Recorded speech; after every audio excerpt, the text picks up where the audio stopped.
ପିଲାମାନେ ଆଜି ଆମେ ଶବ୍ଦରୁ ଅକ୍ଷର ଚିହ୍ନଟ କରିବା। ଶବ୍ଦର ଯେଉଁ ଅକ୍ଷର ତଳେ ଗାର ଦିଆହେଇଥିବ ସେ ଅକ୍ଷରକୁ ଆମେ ମନେ ରଖିବା। ପ୍ରଥମେ ଅ ଅକ୍ଷରକୁ ଚିହ୍ନିବା। ଅରେ ଅଖ, ଅ ଖ ଅଖ। ଅ ର ଟ ଅରଟ। ଅ ର ଅର। ଅ ଟରେ ଆକାର ଟା ଅଟା। ଅ ବରେ ହର୍ଷେ ବି ର ଅବିର। ତାପରେ ଆ ଅକ୍ଷରରେ ଶବ୍ଦ। ଆ ଦନ୍ତେ ସ ଆସ। ଆ ଦନ୍ତେ ସ ଦନ୍ତେ ନ ଆସନ। ଆ ଦୀର୍ଘ ଇ ଆଇ। ଆ ଖରେ ହର୍ଷଉ ଖୁ ଆଖୁ। ତାପରେ ହର୍ଷଇ ଅକ୍ଷରରେ ଶବ୍ଦ। ହର୍ଷଇ ଟରେ ଆକାର ଟା ଇଟା। ହର୍ଷଉ ହର୍ଷଇ ଉଇ। ଯେଉଁ ଅକ୍ଷର ତଳେ ଗାର ଦିଆହେଇଛି ତାହା ହେଉଛି ହର୍ଷଇ। ଖ ହର୍ଷଇ ଖଇ। ଛରେ ଆକାର ଛା ହର୍ଷଇ ଛାଇ। ତାପରେ ଦୀର୍ଘଇ ଅକ୍ଷରରେ ଶବ୍ଦ।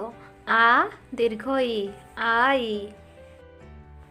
ଦନ୍ତେ ନ ଦୀର୍ଘଇ ନଇ।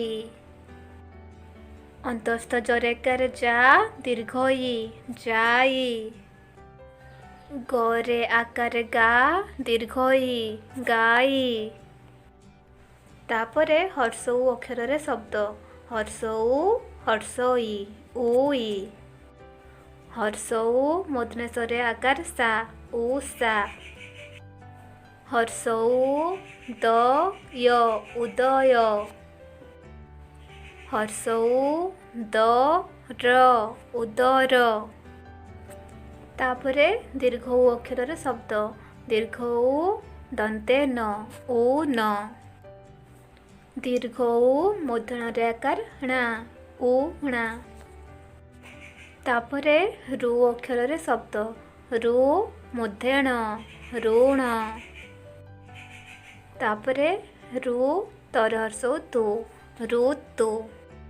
ତାପରେ ଦୀର୍ଘ ରୁରେ ଶବ୍ଦ ହେଉଛି ଦୀର୍ଘ ରୁ ମୂର୍ଧେଣ ଋଣ। ତାପରେ ଏ ଅକ୍ଷରରେ ଶବ୍ଦ। ଏ କ ଏକ।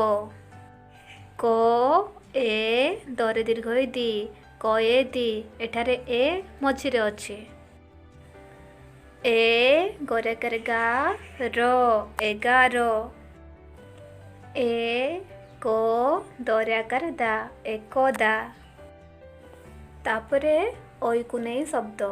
ଐ ରରେ ଆକାର ରା ବ ତ ଐରାବତ। ଐ କ ଐକ। ଐ ତାଲବେଶ ଐଶ। ତାପରେ ଓ ଅକ୍ଷରରେ ଶବ୍ଦ। ଓ ଟ ଅଟ।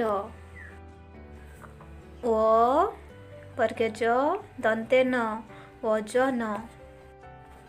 ଓ ହର୍ଷଉ ଔ। ଓ ଡରେ ହର୍ଷେ ଡି ଆ ଓଡିଆ। ତାପରେ ଔ ଅକ୍ଷରରେ ଶବ୍ଦ। ଔ ମୂର୍ଧନ୍ୟଷ ଧ ଔଷଧ। ଔ ପ ଚରେ ଆକାର ଚା ର ଔପଚାର।